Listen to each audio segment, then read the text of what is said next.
नमस्कार दोस्तों, आप सभी का स्वागत है हमारे YouTube channel daily success GK पर। फ्रेंड्स, आज के वीडियो में हम संविधान के बहुत ही महत्वपूर्ण टॉपिक संविधान की प्रस्तावना से संबंधित 25 इंपॉर्टेंट क्वेश्चंस को करेंगे।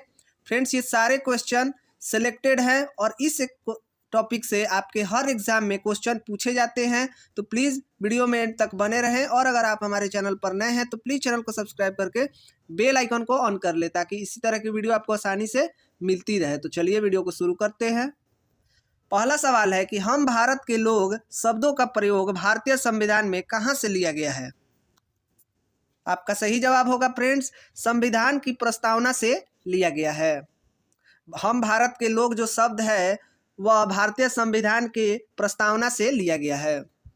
अगला सवाल है कि भारतीय संविधान में उद्देशिका का विचार किस देश के संविधान से लिया गया है? आपका सही जवाब हो जाएगा यूएसए से लिया गया है, संयुक्त राज्य अमेरिका से लिया गया है।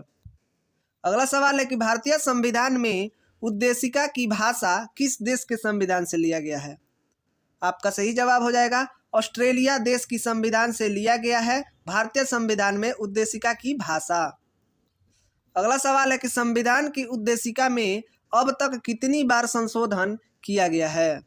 आपका सही जवाब होगा फ्रेंड्स कि संविधान की उद्देशिका में अब तक केवल एक बार संशोधन किया गया है। अगला सवाल है कि भारतीय संविधान का कौन सा भाग संविधान की आत्मा कहलाता है?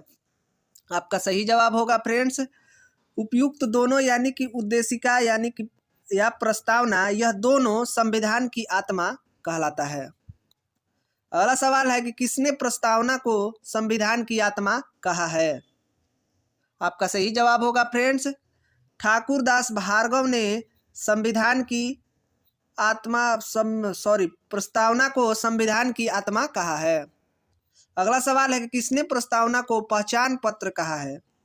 आपका सही जवाब होगा N.A. पालखीवाला जो हैं उन्होंने प्रस्तावना को पहचान पत्र कहा है। अगला सवाल है कि किसने प्रस्तावना को संविधान की जन्म कुंडली कहा है? आपका सही जवाब होगा फ्रेंड्स K.M. मुंशी ने प्रस्तावना को संविधान की जन्म कुंडली कहा है। अगला सवाल है कि भारत के संविधान की प्रस्तावना किन शब्दों से शुरू होती है? आपका सही जवाब होगा कि भारत के संविधान की प्रस्तावना हम भारत के लोग शब्दों से शुरू होती है। अगला सवाल है कि संविधान की प्रस्तावना के अनुसार भारत किस प्रकार का राष्ट्र है? तो आपका सही जवाब होगा फ्रेंड्स कि संविधान की प्रस्तावना के अनुसार भारत धर्मनिरपेक्ष राष्ट्र के रूप में निरूपित है। अगला सवाल है कि भारतीय संविधान की उद्देशिका में संशोधन किस संशोधन अधिनियम में किए गए थे? तो आपका सही जवाब हो जाएगा कि 42वां संविधान संशोधन 1976 में भारतीय संविधान की उद्देशिका में संशोधन किया गया था। अगला सवाल है कि भारत में लौकिक सार्वभौमिकता है क्योंकि संविधान की प्रस्तावना आरंभ होती है। आपका सही जवाब होगा फ्रेंड्स हम भारत के लोगों से आरंभ होती है। अगला सवाल है कि भारतीय संविधान की प्रस्तावना संशोधित संस्करण है। आपका सही जवाब होगा फ्रेंड्स उद्देश्य प्रस्ताव का संस्करण है। अगला सवाल है कि संविधान सभा में जवाहरलाल नेहरू द्वारा उद्देश्य प्रस्ताव कब प्रस्तुत किया गया था?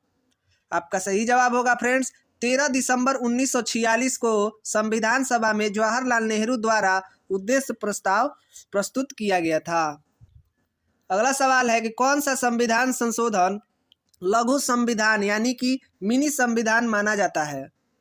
आपका सही जवाब होगा फ्रेंड्स 42वां संविधान संशोधन अधिनियम 1976 जो है वह लघु संविधान यानी कि मिनी संविधान माना जाता है।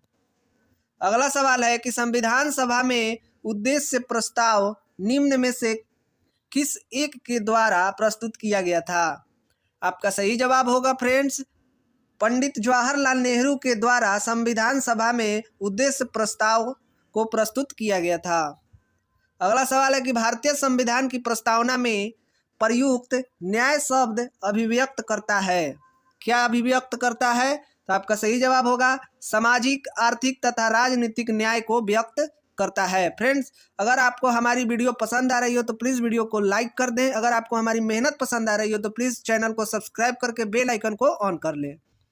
अगला सवाल है कि सभी व्यक्ति पूर्णतः और समान रूप से मानव है, यह सिद्धांत किस नाम से जाना जाता है?